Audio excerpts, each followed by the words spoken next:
Good morning all of you. तो जैसा कि अपना जो टॉपिक चल रहा था एंटीपार्टम हेमरेज के अंदर अपन डिस्कस कर रहे थे। एंटीपार्टम हेमरेज के अंदर अपन ने देख रहा था अपना प्लेसेंटा प्रीविया कंप्लीट हो गया था। नेक्स्ट जो अपन स्टार्ट कर रहे थे ऑब्डुक्शियो प्लेसेंटा के बारे में अपन डिस्कस कर रहे थे। तो मैंने आपको लास्ट क्लास के अंदर मैंने आपको जो पढ़ाया था उसको आपने बताया था कि ऑब्डुक्शियो प्लेसेंटा क्या होता है, उसकी इटियोलॉजी जो बात है, उसकी कोज की बात कर रहे थे कि इसके कोज कौन कौन से होते हैं, उसके बारे में अपन ने डिस्कस किया था। तो यहाँ पे यही है कि अब्रूप्शियो प्लेसेंटा क्या होता है। अब्रूप्शियो प्लेसेंटा वह होता है जिसके अंदर प्लेसेंटा प्रीमेच्योर जो प्लेसेंटा है उसका सेपरेशन हो जाता है। Normally situated in the placenta है अपर यूट्राइन सेगमेंट के अंदर नॉर्मली सिचुएटेड होता है प्लेसेंटा, पर प्रीमेच्योर सेपरेशन हो जाता है प्लेसेंटा का। उस कंडीशन को कि क्या बोलते हैं, अब्रूप्शियो प्लेसेंटा बोलते हैं। क्या बोलते हैं उसको, अब्रूप्शियो प्लेसेंटा बोलते हैं। इसका एग्जैक्ट कोज मैंने बताया था, इसका एग्जैक्ट कोज क्या है, अननोन है। कोई एग्जैक्ट कोज पता नहीं होता कि किसके कारण अब्रूप्शियो प्लेसेंटा हुआ है। वैसे रिस्क फैक्टर देखा जाए तो बहुत सारे रिस्क फैक्टर्स हैं। अब अपन बात करेंगे यहाँ पर जो अब्रूप्शियो प्लेसेंटा है उसके टाइप्स की बात करेंगे। इसके टाइप्स कौन कौन से होते हैं उसके बारे में अपन डिस्कस करेंगे कि पहला टाइप कौन सा है, दूसरा जो टाइप्स है इसके अब्रूप्शियो प्लेसेंटा है उसके बारे में अपन देखते हैं। तो फर्स्ट टाइप की बात करेंगे रिट्रोप्लेसेंटल हेमेटोमा। रिट्रोप्लेसेंटल हेमेटोमा फर्स्ट टाइप है अब्रूप्शियो प्लेसेंटा का, जिसे बोल सकते हैं अपन क्लिनिकल टाइप बोल सकते हैं या टाइप्स ऑफ द अब्रूप्शियो प्लेसेंटा। उसका जो फर्स्ट टाइप है वो रिट्रोप्लेसेंटल हेमेटोमा। क्या नाम है इसका, रिट्रोप्लेसेंटल हेमेटोमा। अब इसका मतलब ये देखिए कि रिट्रोप्लेसेंटल हेमेटोमा क्या होता है। A very small retroplacental haematoma is form under placenta. मतलब अपन बोल सकते हैं कि प्लेसेंटा के नीचे की साइड जहाँ प्लेसेंटा अटैच है, जहाँ प्लेसेंटा अटैच है अपर सेगमेंट पर अगर अटैच है तो उसके पीछे की साइड अगर कोई हेमोटोमा हो जाता है, प्लेसेंटा हेमोटोमा हो जाता है इन वेरी स्मॉल रेट कि बहुत ज़्यादा छोटा, इतना बड़ा नहीं, बहुत ही छोटा हेमोटोमा हो जाता है अगर वहाँ फॉर्म हो जाता है अंडर द प्लेसेंटा के नीचे, उस कंडीशन को क्या बोलते हैं, रिट्रोप्लेसेंटा हेमोटोमा बोलते हैं। क्या बोलते हैं उसको अपन, रिट्रोप्लेसेंटल हेमोटोमा बोलते हैं। मैं डायग्राम के थ्रू दिखाऊंगा आपको। तो डायग्राम के अंदर आप देखोगे तो डायग्राम में देखोगे ये वाला जो हिस्सा है, ये वाला हिस्सा जो कहलाएगा वो कहलाएगा रिट्रोप्लेसेंटा अब्रूप्शियो, रिट्रोप्लेसेंटा हेमोटोमा बोल सकते हैं इसको। जहाँ ये बच्चा बेबी है यहाँ से अम्बिलिकल कोड जा रही है, अम्बिलिकल कोड से यहाँ पर अपर सेगमेंट के अंदर अगर प्लेसेंटा अटैच हो रखा है तो इसके जस्ट पीछे की साइड देखो छोटा स्मॉल टाइप का यहाँ पर हेमोटोमा हो रखा है, ब्लड कलेक्शन हो रखा है, उस कंडीशन को क्या बोलेंगे, उस कंडीशन को रिट्रोप्लेसेंटा हेमोटोमा बोलेंगे। क्या बोलेंगे, इस कंडीशन को रिट्रोप्लेसेंटा हेमोटोमा बोलेंगे। जो क्लिनिकल फर्स्ट टाइप की बात यही है, is very small retroplacenta haematoma is form under the placenta. Placenta के नीचे बहुत ही छोटा रिट्रोप्लेसेंटा है, जो बहुत ही छोटा क्या हो, अगर हेमोटोमा कंडीशन हो उस कंडीशन को क्या बोलते हैं, रिट्रोप्लेसेंटा हेमोटोमा बोलते हैं। क्या बोलते हैं उसको, रिट्रोप्लेसेंटा हेमोटोमा बोलते हैं। रिवील्ड अब्रूप्शियो की बात करें कि जो रिवील्ड है उसमें क्या होता है, इसमें देखो जो रिट्रोप्लेसेंटा हेमरेज, यहाँ पर रिट्रोप्लेसेंटा की बात कर रहे हैं अपन, रिट्रोप्लेसेंटा हेमरेज की बात कर रहे हैं, is revealed externally from the vagina. It is the most common and mild type of general condition being proportionate to bleeding. अपन बात करेंगे यहाँ पर कि जो रिट्रोप्लेसेंटा हेमरेज है, अपन मैंने वहाँ जो लास्ट के अंदर मैंने बताया जो कि प्लेसेंटा के पीछे के साइड हेमोटोमा हो जाता है, स्मॉल टाइप का हेमोटोमा होता है। अगर वो स्मॉल टाइप का हेमोटोमा है जो क्या हो जाएगा, एक्सटर्नली फ्रॉम द वेजाइना, बाहर की ओर निकल जाता है। अगर वो ब्लड का क्लोट है, जो ब्लड जमा हुआ है, अगर वो बाहर एक्सटर्नली बाहर वेजाइना के थ्रू निकल जाता है तो उस कंडीशन को क्या बोलते हैं, रिवील्ड अब्रूप्शियो बोलते हैं। क्या बोलते हैं उसको, रिवील्ड अब्रूप्शियो बोलते हैं। ये most common and mild type का जनरल कंडीशन है in the proportionate to the bleeding. और क्या होती है इसके अंदर ब्लीडिंग भी हो जाती है कभी कभी, ठीक है। तो ये कंडीशन मैं आपको डायग्राम में दिखाता हूँ कि यहाँ पर अपन ने देखा था, यहाँ पर जो देखा था ये था रिट्रोप्लेसेंटा हेमोटोमा। इसके अंदर प्लेसेंटा के जस्ट पीछे क्या हो रखा है, हेमोटोमा हो रखा है। यह हेमोटोमा क्या कर जाएगा, टूट जाएगा और बाहर वेजाइना के थ्रू क्या निकलने लग जाएगा, बाहर निकलने लग जाएगा। यहाँ पर देखा कि वेजाइना के थ्रू क्या निकल रही है, बाहर निकल रही है, ब्लीडिंग हो रही है। तो ये अम्बिलिकल कोड है, प्लेसेंटा है, तो ये बाहर एक्सटर्नली क्या जा रही है, ये जो हेमोटोमा बना था एक्सटर्नली क्या जा रहा है, ये बाहर की ओर निकल रहा है। तो इसे रिट्रोप्लेसेंटा हेमोटोमा जो revealed externally from the vagina, अगर बाहर की ओर वेजाइना के थ्रू निकल रहा है तो जो उस कंडीशन को क्या बोलते हैं, रिवील्ड अब्रूप्शियो प्लेसेंटा बोलते हैं। क्या बोलते हैं इसको, रिवील्ड अब्रूप्शियो प्लेसेंटा बोलते हैं, ठीक है। अगर मान लो कोई भी मान लो प्रेग्नेंट लेडी है, उसके हेमोटोमा की कंडीशन हो रखी है, अगर वो रप्चर होकर बोल सकते हैं या बाहर की ओर एक्सटर्नली रिवील्ड होकर बाहर की ओर निकल जाए, externally from the vagina, vagina के थ्रू बाहर निकल जाए, उस कंडीशन को रिवील्ड अब्रूप्शियो बोलते हैं। क्या बोलते हैं उसको, रिवील्ड अब्रूप्शियो। यह most common and mild type का जनरल कंडीशन है जो being the proportionate to the bleeding, जो कि ब्लीडिंग टाइम ये बोल के माइल्ड टाइप का ये क्या है, ये कंडीशंस होती है। नेक्स्ट बात करेंगे अपन कंसील्ड अब्रूप्शन। किसकी बात करेंगे अपन, कंसील्ड अब्रूप्शन की बात करेंगे। तो the haemorrhage blood internal collecting the between the placenta and the uterine wall, कि इसके अंदर हेमरेज तो होता है पर ब्लड क्या होता है, इंटरनली क्या होता है, कलेक्ट होता है between the placenta and uterine wall के बीच में ब्लड इकट्ठा हो जाता है, चाहे तो राउंडेड हो जाता है, उस कंडीशन को क्या बोलते हैं, कंसील्ड अब्रूप्शन बोलते हैं। क्या बोलते हैं इसको, कंसील्ड अब्रूप्शन। अब देखो यहाँ पर ये बच्चा है, बच्चे के अम्लाइकल कोड जा रखी है, अम्लाइकल कोड प्लेसेंटा अटैच है, यहाँ से ब्लीडिंग अगर हेमोटोमा के जैसे ब्लीडिंग होती है तो ब्लीडिंग होकर नीचे की हो जाती है और क्या करती है, यूट्राइन वाल के ऊपर क्या होती है, यूट्राइन वाल के ऊपर क्या होती है, रहती है। यूट्राइन वॉल के साथ बोल सकते हैं अपन कि इंटरनली कलेक्टिंग होती है between the placenta and the uterine wall. Placenta and uterine wall के बीच में अगर जो ब्लड इकट्ठा हो जाता है, अगर रप्चर हो जाती है, या बोल सकते हैं कि अपन हेमरेजिक जो ब्लड है जो internally collecting the between the placenta, अगर कलेक्ट करोगे तो between the placenta and uterine wall की कंडीशन में, उस कंडीशन को बोलते हैं कंसील्ड हेमरेज, कंसील्ड अब्रूप्शन बोलते हैं। क्या बोलते हैं उसको, कंसील्ड अब्रूप्शन बोलते हैं। ये बोलते हैं it is the rare but severe type of the shock begin out of the proportional visible blood loss. इसके अंदर क्या होता है, बहुत ही कम मात्रा में पाया जाता है, पर जब पाया जाता है मतलब ऐसी कंडीशन हो जाती है, अगर कहीं प्रेग्नेंट लेडी में ये कंडीशन हो जाती है तो shock being out and proportional visible blood loss, बहुत ज़्यादा ब्लड लॉस आपको दिखाई देगा। 20 से 35% केसेज ही होते हैं कि उनके अंदर क्या होता है, उनके अंदर विजिबल ब्लड दिखाना स्टार्ट हो जाता है। कौन सी कंडीशन के अंदर, कंसील्ड अब्रूप्शन के अंदर। कौन सी कंडीशन के अंदर, कंसील्ड अब्रूप्शन के अंदर। ठीक है, फोर्थ वन की बात करेंगे, मिक्स की बात करेंगे। तो मिक्स के अंदर क्या होता है, it is the combination of revealed and concealed haemorrhage, it is the quite common and severe. ये बहुत ज़्यादा सीवियर होता है, बहुत ही ज़्यादा क्वाइट रहता है, ये मिक्स अब्रूप्शन है। इसके अंदर क्या होता है, इसके अंदर में कॉम्बिनेशन होता है, इसके अंदर रिवील्ड एंड कंसील्ड हेमरेज दोनों होती है। अब रिवील्ड की बात करूँ मैं और कंसील्ड की बात करूँ तो रिवील्ड में क्या होता है कि जो रेट्रोप्लेसेंटा हेमरेज है उसमें एक्सटर्नली बाहर फ्रॉम द वेजाना के थ्रू क्या निकले ब्लीडिंग निकल रही है, उस कंडीशन को रिवील्ड बोलते हैं। कंसील्ड बोलते हैं प्लेसेंटा और यूट्राइन वॉल के बीच में जो ब्लीडिंग होती है, उस कंडीशन को कंसील्ड अब्रूप्शन बोलते हैं। क्या बोलते हैं इसको, कंसील्ड अब्रूप्शन बोलते हैं। ठीक है, तो यहाँ पर मिक्स वाली बात चल रही थी। यहाँ मिक्स वाली देखो, यहाँ पर यूट्राइन वॉल के चारों तरफ भी क्या हो रहा है, ब्लड बाहर क्यों जा रहा है, वेजाना के थ्रू भी जा रहा है, तो दोनों कंडीशन हो रखी है। अगर उसके अंदर वेजाना के थ्रू बाहर जा रहा है तो रिवील्ड हो जाएगा, अगर मान लो यूट्राइन वॉल के चारों तरफ हो रही तो कौन सा हो जाएगा, कंसील्ड अब्रूप्शन हो जाएगा। कौन सा हो जाएगा, कंसील्ड अब्रूप्शन। तो ये कंडीशन थी, 4 कंडीशन थी। मैंने पहली कंडीशन बताई, रेट्रोप्लेसेंटा हेमोटोमा। हेमोटोमा होता है प्लेसेंटा के पीछे, उसे रेट्रोप्लेसेंटा हेमोटोमा बोलते हैं। रिवील्ड अब्रूप्शन की बात करते हैं जिसमें क्या होता है, जो हेमरेज जो रखा है, जो क्लोट जम रखा है, वो वेजाइना के थ्रू बाहर निकल जाता है, उस कंडीशन को रिवील्ड अब्रूप्शन बोलते हैं। और कंसील्ड अब्रूप्शन की बात करें कि इसके अंदर इंटरनल के जो बोल सकते हैं वेजाइना के अंदर, या बोल सकते हैं वेजाइना एंड यूट्राइन जो वॉल होती है उनके बीच में फ्लूइड रहता है, उसे क्या होता है, कंसील्ड अब्रूप्शन बोलते हैं। क्या बोलते हैं उसको, कंसील्ड अब्रूप्शन बोलते हैं। ये रेयर कंडीशन सीवियर टाइप का शॉक है जो not is the proportion visible blood loss, इसमें बहुत ही कम सीवियर कंडीशन होता है, इसलिए ब्लड इनको क्या होता है, बहुत ही कम ही दिखाई देता है इस कंडीशन के अंदर। मिक्स के अंदर ही बात चल रही थी, रिवील्ड और कंसील्ड की बात चल रही थी, दोनों मिक्सचर होते हैं, उस कंडीशन को क्या बोलते हैं, मिक्स अब्रूप्शन बोलते हैं। क्या बोलते हैं उसको अपन, मिक्स अब्रूप्शन बोलते हैं। समझ में आ गया यहाँ तक, ये बात थी क्लिनिकल मैनिफेस्टेशन बोल दो कि क्लिनिकल मैनिफेस्टेशन, या बोलते हैं types of the abruption placenta की अपन ने बात करी है। ठीक है, नेक्स्ट बात करेंगे अपन साइनम सिम्टम की बात करेंगे कि साइनम सिम्टम की अपन देखेंगे। तो जो लास्ट में तो क्लिनिकल टाइप्स की बात कर रहे थे अपन, जो लास्ट में तो क्लिनिकल टाइप्स की बात थी। ठीक है, अब इसके जो फीचर्स हैं वो, सॉरी मैंने लास्ट में जो क्लिनिकल फीचर्स की बात बोल रही थी वो क्लिनिकल फीचर्स नहीं है, अपन बोल सकते हैं कि वो types of the abruption placenta था जो लास्ट अपना जो पढ़ रहे थे। अब बात करेंगे अपन साइनम सिम्टम की बात करेंगे। तो साइनम सिम्टम के अंदर फर्स्टली बात करते हैं अपन सिम्टम्स की बात करते हैं। किसकी बात करते हैं अपन, सिम्टम्स की बात करते हैं। तो सिम्टम्स में इसमें क्या दिखाई देगा अपन को, सबसे पहले सिम्टम ये दिखाएगा कि वेजाइनल ब्लीडिंग होती है।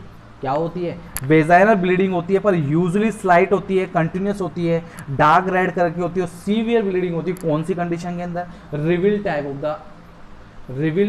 द कौन सी condition, revealed type of the abruption placenta, ये बोल सकता है revealed type of the abruption. तो ऐसी कंडीशन के अंदर वेजाइनल ब्लीडिंग होती है, पर डार्क कलर की, रेड कलर की होती है, यूजुअली स्लाइट होती है। और जो कंसील्ड और मिक्स वाली जो बोल सकते हैं अब्रूप्शन प्लेसेंटा है, उसमें एब्सेंट रहती है but present in the mix type, उसमें जो प्रेजेंट होती है उसमें दोनों टाइप की ब्लीडिंग प्रेजेंट होती है बोल सकते हैं। और वैसे मोस्टली टाइम पे क्या होता है, एब्सेंट होती है, वेजाइनल ब्लीडिंग एब्सेंट होती है। कौन कौन सी कंडीशन के अंदर, कंसील्ड और मिक्स के अंदर तो वेजाइनल ब्लीडिंग एब्सेंट होती है, और रिवील्ड के अंदर क्या होते हैं, प्रेजेंट होती है।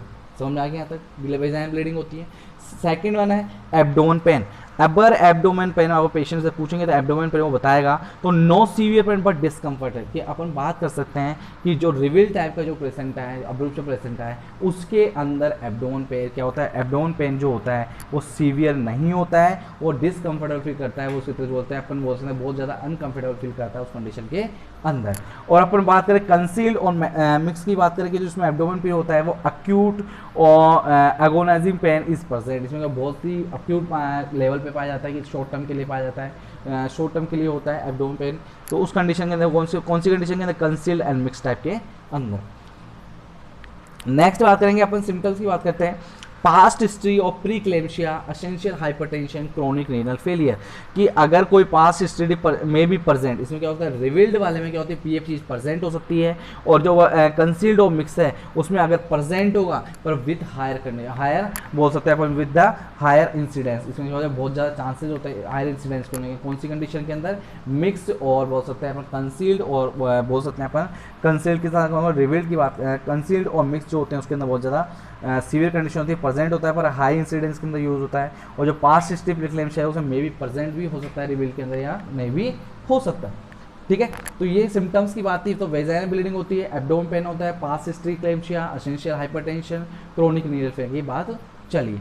नेक्स्ट बात करते हैं अपन साइन की बात करेंगे। तो साइन के अंदर बात करते हैं, शोक की बात करते हैं। फर्स्टली किसकी बात कर रहे हैं, शोक लग जाना। तो शोक जो होता है रिवील्ड के अंदर तो होता है एब्सेंट, और वो बोल सकते हैं अपन कंसील्ड एंड मिक्स के अंदर जो होता है वो शोक इज द मेन फीचर, इसके अंदर शोक ही होता है। कौन सी कंडीशन के अंदर, अगर मिक्स अब्रूप्शन प्लेसेंटा हो रहा है या बोलते हैं कंसील्ड अब्रूप्शन प्लेसेंटा हो रहा है, तो इनमें क्या होता है कंसील्ड और मिक्स के अंदर क्या होता है, कंसील्ड का मतलब यही है यहाँ पर कि जब वेजाइनल ब्लीडिंग जो हो रही है तो उनके बीच में आपने बताया कंसील्ड के अंदर होता है कि जो इंटरनल ऑर्गन के अंदर connecting the between the placenta and the uterine wall, जब प्लेसेंटा एंड यूट्राइन वॉल के बीच में जो इकट्ठा हो रहा है उस कंडीशन को क्या बोलते हैं, उस कंडीशन को ही अपन बोल सकते हैं, उस कंडीशन कंसील्ड एंड मिक्स बोल सकते हैं। तो कंसील्ड एंड मिक्स के अंदर शोक तो मेन फीचर्स होता है, पर रिवील्ड के अंदर क्या होता है, एब्सेंट होती है वेजाइनल ब्लीडिंग, क्या होती है एब्सेंट, रिवील्ड के अंदर जो शोक होता है वो एब्सेंट होता है, और रिवील्ड के अंदर जो शोक होता है वो क्या होता है मेन फीचर्स है, बोल सकते हैं शोक इसके अंदर प्रेजेंट रहता है। कौन सी कंडीशन के अंदर, concealed and mix type of the condition के अब्रूप्शन प्लेसेंटा की कंडीशन में होता है। एनीमिया की बात करूं मैं, कि एनीमिया की मैं बात करूंगा तो रिवील्ड के अंदर तो क्या होता है, ये रिवील्ड के अंदर तो ये मोस्टली टाइम पे माइल्ड रहता है, माइल्ड कंडीशन रहती है, मोस्टली टाइम पे क्या होता है एब्सेंट रहता है। और जो कंसील्ड और मिक्स वाली में उसमें ऑलवेज प्रेजेंट होता है मॉडरेट टू सीवियर। एनीमिया की कंडीशन ऑलवेज प्रेजेंट होता है कौन सी वाली कंडीशन के अंदर, कंसील्ड, और दूसरी बात करेंगे मिक्स के अंदर क्या होता है, हमेशा क्या होता है उसके अंदर एनीमिया की कंडीशन होती है, पर किसमें नहीं होती है, रिवील्ड वाले के अंदर क्या होता है माइल्ड होती है, बहुत ज़्यादा कम होती है, एब्सेंट ही होती है। नेक्स्ट बात करते हैं, नेक्स्ट बात करेंगे एब्डोमिनल एग्जामिनेशन। एब्डोमेन एग्जामिनेशन की बात करते हैं अपन, कि एब्डोमेन एग्जामिनेशन की बात करेंगे तो इसके अंदर अपन बात करेंगे रिवील्ड के अंदर बात करेंगे तो इसके अंदर क्या होगा, लोकलाइज यूट्राइन टेंडरनेस की बात करेंगे, नॉर्मल यूट्राइन वेट होगा, फीटल प्रेजेंटेशन दिखाई देगा, एज यूजुअल फीटल हार्ट भी आपको सुनाई देगी। तो एब्डोमेन एग्जामिनेशन में ये करते हैं। अगर जो कंसील्ड और मिक्स वाला है उस कंडीशन में क्या करते हैं, tense tender with rising fundal height and increasing abdominal growth, abdominal growth बढ़ता जाता है, fetal part not easily felt and fetal heart not easily audible. इस कंडीशन के अंदर कंसील्ड और बोल सकते हैं मिक्स के अंदर क्या होता है, इसके अंदर अस्कल्टेशन से थ्रू, या बोल सकते हैं बच्चे की हार्ट बीट प्रॉपरली नहीं सुन सकते, एब्डोमिनल ग्रोथ बढ़ता चला जाएगा, easily parts of the not easily felt है ना, ठीक है। तो ये कंडीशन किसके अंदर होती है, ये एब्डोमिनल एग्जामिनेशन के अंदर देखने को मिलती है। वल्वा इंस्पेक्शन की बात करेंगे, अगर वल्वा आप देखते हो तो यूजुअली स्लाइट ब्लीडिंग अपन को दिखाई देती है, कौन सी कंडीशन के अंदर, रिविल टाइप के अंदर। कौन सी कंडीशन के अंदर, रिविल टाइप के अंदर आपको क्या दिखाई देगी, उस कंडीशन में आपको स्लाइटली ब्लीडिंग दिखाएगी, पर कंसील्ड और मिक्स के अंदर जो ब्लीडिंग है वो एब्सेंट रहेगी, या फिर निकलेगी तो कौन सी टाइप की निकलेगी, मिक्स टाइप की निकलेगी। कौन सी टाइप की निकलेगी, मिक्स टाइप की निकलेगी। यूरिन आउटपुट की अपन बात करें तो रिविल टाइप के अंदर जो अब्रूशन पेशेंट है उसके अंदर तो नॉर्मल यूरिन आउटपुट होता है, और जो सेकंड बात है कंसील्ड और मिक्स की बात करें तो उसके अंदर यूरिन यूजुअली रिड्यूस होता है। यूजुअली क्या होता है, रिड्यूस होता है, रिड्यूस होता है। समझ में आ गया? यहाँ तक कोई दिक्कत है किसी को? यहाँ तक कोई प्रॉब्लम है किसी को? नहीं है। चलो ठीक, आगे बढ़ते हैं अपन। अब देखते हैं क्लिनिकल क्लासिफिकेशन की बात करेंगे कि क्लिनिकल क्लासिफिकेशन कौन कौन से होते हैं। अपन पहले जो ग्रेड के अकॉर्डिंग इनको डिवाइडेड किया गया है, जो प्याजेज जो क्लासिफिकेशन किया है 1915 के अब्रूशन प्लेसेंटा, ये जो ग्रेड्स है उन्होंने बताई है, ठीक है। तो ग्रेड्स की बात करें तो ग्रेड 0 के अंदर क्या होता है, क्लिनिकली अनरिकॉग्नाइज्ड बिफोर डिलीवरी कोई रिकॉग्नाइज नहीं करते हैं, but diagnose and examination the placenta after the delivery. पर किसका, बट कितु किसका, प्लेसेंटा का डायग्नोस करना है, एग्जामिनेशन करना प्लेसेंटा आफ्टर प्लेसेंटा का अगर डिलीवरी हो जाए उसके बाद उसको डायग्नोस करना है और एग्जामिनेशन करना किसके अंदर में आता है, ग्रेड 0। जो फर्स्टली अपन जो अब्रोप्शन प्लेसेंटा के चांसेस लगते हैं तो फर्स्टली क्या करना है, उसको डिलीवरी से पहले क्लिनिकली अनरिकॉग्नाइज करना है बिफोर डिलीवरी, बट डायग्नोस करना है, आपको एग्जामिनेशन करना है प्लेसेंटा आफ्टर द डिलीवरी होने के बाद। ठीक है, ग्रेड फर्स्ट की बात करेंगे तो ग्रेड फर्स्ट के अंदर जो आता है, इसके अंदर जो अब्रोप्शन प्लेसेंटा वाले कंडीशंस है, इसके अंदर क्या होगा, एक्सटर्नल ब्लीडिंग स्लाइटली दिखाई देगी आपको डिग्री फर्स्ट, या बोल सकते हैं ग्रेड फर्स्ट का कौन सी कंडीशन होगी, जब पेशेंट के क्या हो रहा है, ब्लीडिंग हो रही है, स्लाइटली ब्लीडिंग हो रही है एक्सटर्नल, शोक इज एब्सेंट हो रखा है, यूट्रस इरिटेबल हो रखा है, टेंडरनेस हो रखा है, मे और मे नॉट भी प्रेजेंट भी हो सकती है, या फीटल हार्ट रेट क्या बिल्कुल गुड चल रही है, वो कौन सी कंडीशन के अंदर आएगा, वो ग्रेड फर्स्ट के अंदर आएगा। कौन सी कंडीशन के अंदर आएगा, ग्रेड फर्स्ट के अंदर। ग्रेड सेकंड में क्या आएगा, वही ब्लीडिंग हो रही है पर यहाँ पर स्लाइटली हो रही है, तो यहाँ पर कैसी हो रही है, माइल्ड टू मॉडरेट होती है, बहुत ज़्यादा सीवियर कंडीशन हो जाती है, शोक इसमें भी एब्सेंट रहता है, यूट्राइन टेंडरनेस मार्क होता है, fetal distress and death occur, fetal distress की कंडीशन हो सकती है, पेशेंट की डेथ भी हो सकती है, क्यों, उसको प्रॉपर्ली ऑक्सीजन नहीं मिल रहा है, प्रॉपर्ली उसको बोल सकते हैं रेस्पिरेटरी सिस्टम को एक तरीके बोल सकते हैं प्रॉपर्ली रेस्ट नहीं मिल रहा है, उस कंडीशन में क्या होता है, उस कंडीशन में ये फीटल डिस्ट्रेस होने की या डेथ होने के चांसेस ज़्यादा हो जाते हैं। तो ये ग्रेड फर्स्ट है, ग्रेड सेकंड है। नेक्स्ट बात करेंगे ग्रेड थर्ड की बात करेंगे तो ग्रेड थर्ड में क्या होता है, उसमें maternal shock and coagulopathy with the fetal head, जो मैटरनल शोक है या कोगुलोपैथी है विद द फीटल डेथ, उसके कारण क्या होते हैं, वो ग्रेड थर्ड के अंदर इंक्लूडेड किया जाता है। ठीक है, यहाँ तक समझ में आ गया। कॉम्प्लिकेशन की अपन बात करेंगे, इसके अंदर जो कॉम्प्लिकेशन होते हैं कि अब्रोप्शन प्लेसेंटा के अंदर जो कॉम्प्लिकेशंस होते हैं वो कौन कौन से कॉम्प्लिकेशन होता है, कि अगर ये हो जाता है कौन से कॉम्प्लिकेशन होने के चांसेस ज़्यादा है।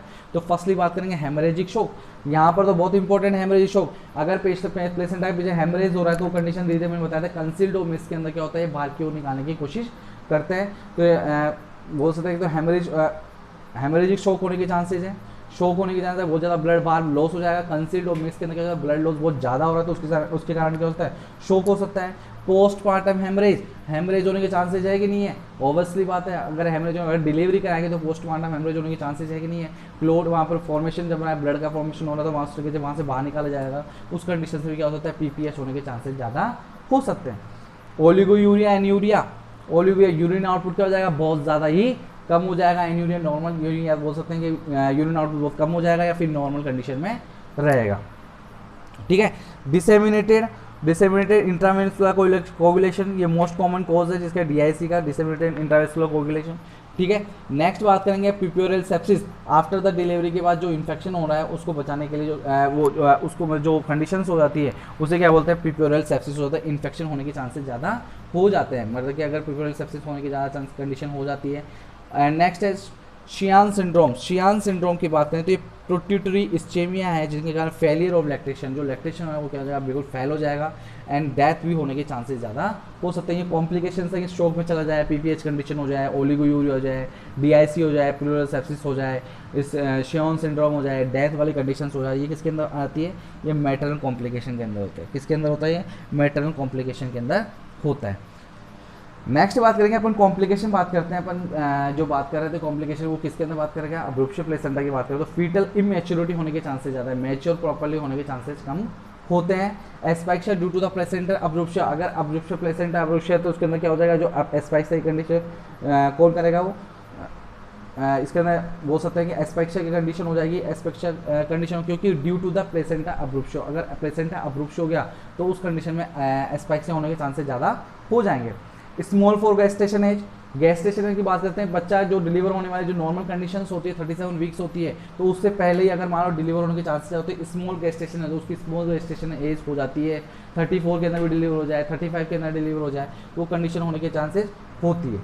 कंजेनाइटल एनोमलीज, कोई भी एनोमलीज कंजेनाइटल होने के चांसेस होते हैं, कोई भी बोल सकते हैं जन्मजात बीमारी होने के चांसेस ज़्यादा हो जाते हैं। कौन सी कंडीशन के अंदर, अब्रूप्शिया प्लेसेंटा के अंदर, कौन सी कंडीशन के अंदर, अब्रूप्शिया प्लेसेंटा के अंदर। ठीक है, नेक्स्ट बात करेंगे अपन मैनेजमेंट की बात करते हैं कि मैनेजमेंट कौन सा होता है इसका। देखिए मैं मैनेजमेंट आपको चार्ट के थ्रू समझाऊंगा। देखिए हाँ देखिए, मैनेजमेंट की मैं बात करता हूँ यहाँ पर। तो मैनेजमेंट देखो, एक मैं चार्ट के थ्रू आपको समझा रहा हूँ। तो ये मैनेजमेंट एक तरीके से फाइनल मैनेजमेंट है। इस चार्ट के थ्रू आप थ्योरी भी लिख सकते हैं आराम से, ठीक है। तो फर्स्टली मैं बात करूँगा यहाँ पर, तो एंटीपार्टम हेमरेज की बात चल रही है। यहाँ पर एंटीपार्टम हेमरेज की बात चल रही है कि एंटीपार्टम की कंडीशन हो रही है जब तो अब्रोप्शिया प्लेसेंटा हो रहा है, या अब्रोप्शिया प्लेसेंटा किसके अंदर हो रहा है, एंटीपार्टम हेमरेज के अंदर हो रहा है। तो एंटीपार्टम हेमरेज के अंदर आप क्या करोगे, उसकी हिस्ट्री कलेक्शन लोगे, जनरल कंडीशन आप चेक करोगे, एब्डोमिनल एग्जामिनेशन करोगे, फीटल हार्ट इन्वेस्टिगेशन करोगे। तो आपको क्या मिलेगा कि आपको इस तरीके से मैनेजमेंट करने के पहला दिखाएगा आपको पेनफुल रिवील ब्लीडिंग दिखेगी, आपको पेनफुल ब्लीडिंग होते हुए दिखाई देगी। यहाँ बोल सकते हैं पेनफुल ब्लीडिंग होगी प्रेगनेंट मूवमेंट के, विदाउट ब्लीडिंग भी होने के कंडीशन हो सकते हैं, टेंस होने के condition, number of balls of bleeding बहुत ज़्यादा बोल सकते हैं, ब्लीडिंग की जो बाउट्स है वो बहुत ज़्यादा दिखाई देगी, अमाउंट ऑफ ब्लीडिंग बहुत ज़्यादा दिखाई देगी, सीवियरिटी ऑफ एनीमिक कंडीशन हो सकती है, शोक की कंडीशन हो सकती है, टेंडर यूट्रस भी हो सकता है, यूट्राइन कॉन्ट्रैक्शन भी हो सकता है, मे बी एबनॉर्मल और absent the full blood count, जो ब्लड काउंट से एब्सेंट भी हो सकती है, एबनॉर्मली हो सकती है, ब्लीडिंग एंड कोगुलेशन प्रोफाइल होते हैं, blood grouping and cross at least 2 units blood, है ना, ultrasound scar the in placenta previa, confirm the abruptio and fetal condition. ये सब आपको हिस्ट्री लोगे, हिस्ट्री टेकिंग करोगे तो आपको ये सब कुछ पता चल जाएगा। पता चलने के बाद आपको पता लगे ये कंडीशन हो गई, तो दो कंडीशंस होते हैं, या तो फीटस अलाइव है या तो फीटस लाइव है, या फीटस क्या हो चुका है, डेड हो चुका है। फीटस या तो लाइव है या फीटस डेड हो चुका है। अगर डेड हो चुका है तो एक जो फर्स्टली चलो ठीक है इसकी बात करते हैं। अगर लाइव है, डेड हो चुका है, फर्स्टली अपने सेकेंड बात कर, लाइव की बात मत करिए। अगर डेड हो चुका है तो दो कंडीशंस होती है, या तो नो कोएगुलोपैथी और एक कोएगुलोपैथी। दो कंडीशंस होती है, एक तो होती है कोएगुलोपैथी और एक कंडीशन होती है नो कोएगुलोपैथी, ठीक है। तो ठीक है, तो यहाँ पर दो कंडीशंस दिखाई दे रही है आपको, नो कोएगुलोपैथी और एक दिखाई दे रही है कोएगुलोपैथी। अगर फीटस क्या हो चुका है, डेड हो चुका है। अगर कोएगुलोपैथी का मतलब यही कि एक तरीके से बोल सकते हैं अपने ब्लीडिंग डिसऑर्डर है, इसके अंदर जो कोएगुलेट है वो इम्पेयर्ड हो जाता है, जो एबिलिटी है कोएगुलेशन की वो क्या होती है, इम्पेयर्ड हो जाती है। तो एक्सेसिव ब्लीडिंग होने के ज़्यादा चांसेस होते हैं। तो इस कंडीशन के अंदर दो कंडीशन, तो एक तो होती है नॉन कोएगुलोपैथी। तो नॉन कोएगुलोपैथी अगर है, अगर मान लो ये कंडीशन है, तो आपको क्या करवाना है, वेजाइनल डिलीवरी करवानी। क्या करवानी है, वेजाइनल डिलीवरी करवानी, मतलब कोएगुलोपैथी नहीं है, ब्लड डिसऑर्डर नहीं है। अगर कोएगुलोपैथी कंडीशन तो give blood and blood product, आपको क्या करना है, ब्लड देना है, उसको प्रोडक्ट्स देना है। If no progress the general condition worsen, अपन बोल सकते हैं कोई प्रोग्रेस, अपन बोल सकते हैं इस जगह। तो अपन यहाँ पर ये कंडीशन बोलेंगे, अगर पेशेंट को या तो कोएगुलोपैथी है तो ब्लड डिसऑर्डर है, तो आपको उस जगह ब्लड देना है, ब्लड प्रोडक्ट्स देना है। एंड नो प्रोग्रेस, कोई भी प्रोग्रेस नहीं हो रही है, जनरल कंडीशन बहुत बिगड़ती जा रही है, तो क्या करना है, सीजेरियन डिलीवरी करानी है। क्या करवानी है, सीजेरियन डिलीवरी करवानी है। ये तो हो गई फीटल डेथ की बात हुई। अगर फीटस लाइव है तो दो कंडीशंस होती है, या तो रिवील्ड हेमरेज हो रखा है या उसको कंसील्ड या मिक्स हेमरेज हो रखा है। दो कंडीशंस हो रखी है, या तो रिवील्ड हेमरेज हो रखा है या कंसील्ड और मिक्स हेमरेज हो रखा है। अगर रिवील्ड हेमरेज हो रखा है तो आपको मैंने भाई स्टार्टिंग के अंदर बताया था कि रिवील्ड जो हेमरेज होता है उसके अंदर क्या होता है, उसके अंदर जो हेमोटोमा है, अगर हेमोटोमा जो बोल सकते हैं, जो अगर वो हेमोटोमा या हेमरेज की कंडीशंस हो रही है तो क्या होता है, वो एक्सटर्नली फ्रॉम द वेजाइना, जो रिलीवेंट हेमरेज है उसके एक्सटर्नली जो है बाहर ब्लीडिंग होती है, एक्सटर्नली होता है ब्लीडिंग की होती हुए बाहर निकलती जाती है, तो उसे रिवील्ड हेमरेज बोलते हैं। इसमें दो कंडीशंस होती है, या तो पेशेंट स्पॉन्टेनियस लेबर, या बोल सकते हैं पेशेंट नॉट ए लेबर, कि लेबर की कंडीशन मतलब डिलीवरी का टाइम नहीं है, स्पॉन्टेनियस नहीं है। अगर स्पॉन्टेनियस है तो उस कंडीशन एमनियोटोमी करनी है, साथ में ऑक्सीटोसिन देनी है इफ रिक्वायर्ड। अगर कॉन्ट्रैक्शन बढ़ाने के लिए क्या देना पड़ेगा, ऑक्सीटोसिन देना है, ट्राई द वेजाइनल डिलीवरी। तो फिर क्या करवानी है, उसकी वेजाइनल डिलीवरी करानी। कौन सी कंडीशन के अंदर, जब पेशेंट स्पॉन्टेनियस लेबर हो रिवील्ड हेमरेज के अंदर, तो उसके आप वेजाइनल डिलीवरी करवा सकते हो इस कंडीशन के अंदर। या पेशेंट लेबर नहीं है, लेबर का टाइम नहीं है, मतलब लेबर स्टार्ट नहीं हुआ, नॉट इन लेबर, तो अगर 34 वीक्स, अब दो कंडीशन है इसके अंदर, दो कंडीशन है कि अगर मान लो 34 वीक से ज़्यादा हो और 34 वीक से कम हो, तो कौन सी कंडीशंस हो रखी है वो मैं आपको इसमें भी देख के बताता हूँ। कि अगर मान लो 34 वीक से अगर ज़्यादा है या 34 वीक से कम है तो दो कंडीशंस हो सकती है। तो अगर 34 वीक से क्या ज़्यादा है तो एमनियोटोमी करानी है, एमनियोटोमी में ऑक्सीटोसिन देके उसकी वेजाइनल डिलीवरी आप करवा सकते हो। अगर मान लो 34 वीक से कम है, कंडीशन 34 वीक से कम है, तो नो ब्लीडिंग, अगर ब्लीडिंग नहीं हो रही है तो आपको फीटल हार्ट नॉर्मल है, तो एक्सपेक्टेड ट्रीटमेंट रेयरली परफॉर्म, आपको क्या करनी है, आपको ट्रीटमेंट स्टार्ट करना है and try to continues the pregnancy up to 34 weeks and the delivery 34 complete weeks, अगर up to 37 weeks 37 week if the maternal and fetal monitoring normal with the no bleeding. अगर मान लो अगर 34 week से कम है, bleeding नहीं हो रही है फीटल हार्ट नॉर्मल है तो आपको ट्रीटमेंट स्टार्ट करना है और ट्राई करना है कि बच्चे की जो 34 वीक्स है उसको ट्रीटमेंट करके 37 वीक्स तक कर सके, जो उसको आगे एक तरीके से अपन बोल सकते हैं उसकी डिलीवरी करवा सके। तो यहाँ पर ये कि कंटिन्यूस आपको प्रेगनेंसी अप टू 34 वीक्स से delivery at 34 week completed weeks हो जाए, ठीक है, अप टू द 37 वीक तक। तो मैटरनल फीटल मॉनिटरिंग आपको नॉर्मल हो कंडीशन हो विथ नो ब्लीडिंग, अगर ब्लीडिंग नहीं हो तो आपको इस कंडीशन में आप रख सकते हैं। अगर एक्टिव वेजा में ब्लीडिंग हो रखी है तो आपको इम्यूनोटॉमी ऑक्सीटोसिन करा के आपको डिलीवरी करानी है। अगर फीटल डिस्ट्रेस के अंदर है तो एक्सेसिव ब्लीडिंग हो रखी है, no progress of the labour, तो आपको क्या करवाना है, सीजेरियन डिलीवरी करवानी है। क्या करवानी है उसकी, सीजेरियन डिलीवरी। ये तो कंडीशन हुई रिवेल के अंदर।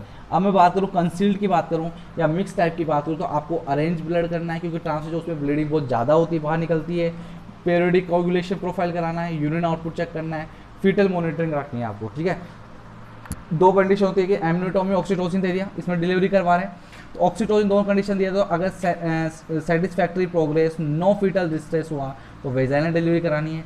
अगर ये देने के बाद तो नो रिस्पॉन्स, कोई रिस्पॉन्स नहीं है, फॉलिंग फाइब्रोजन लेवल हो रखा है, ओलिगोयूर हो रखा है, फीटल डिस्ट्रेस हो रखा है एंड सर्विक्स अल्ट्रा अनफेवरेबल, अगर सर्विक्स से फेवरेबल में नहीं है तो आपको क्या करवानी है, सीजेरियन डिलीवरी करवानी है। क्या करवानी है उसकी, सीजेरियन डिलीवरी करवानी। तो ये है कि ये अब्रोप्शिया प्लेसेंटा के वो है बोल सकते हैं अपन कि अब्रोप्शिया प्लेसेंटा का ये क्या था, मैनेजमेंट था। इसके अंदर मैंने आपको सब कुछ कंप्लीट बता दिया कि अगर पेशेंट एंटीपार्टम हेमरेज वाला है तो अगर उस कंडीशन के अंदर अगर मान अब्रोप्शिया प्लेसेंटा है तो दो कंडीशन हो सकती है, या तो फीटल लाइव है या फीटल डेड हो चुका है। एक coagulopathy and non coagulopathy and reveal और कंसिल्ट वाली डिस्कस करने इसके अंदर होता है, ठीक है।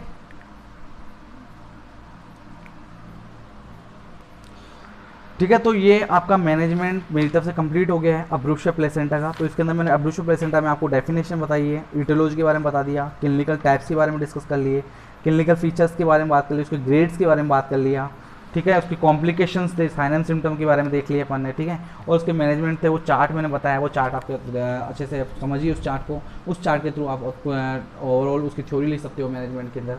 तो ठीक है, ये कंप्लीट टॉपिक मेरी तरफ से कंप्लीट हो गया है। अब्रोप्शिया प्लेसेंटा कंप्लीट हो गया तो एज ए एंटीपार्टम हेमरेज भी कंप्लीट हो चुका है मेरी साइड से, ठीक है।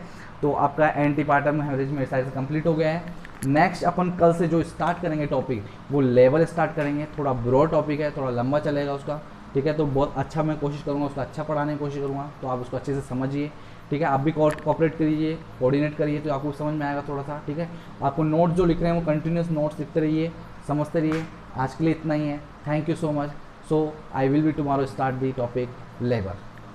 Thank you. Have a great day.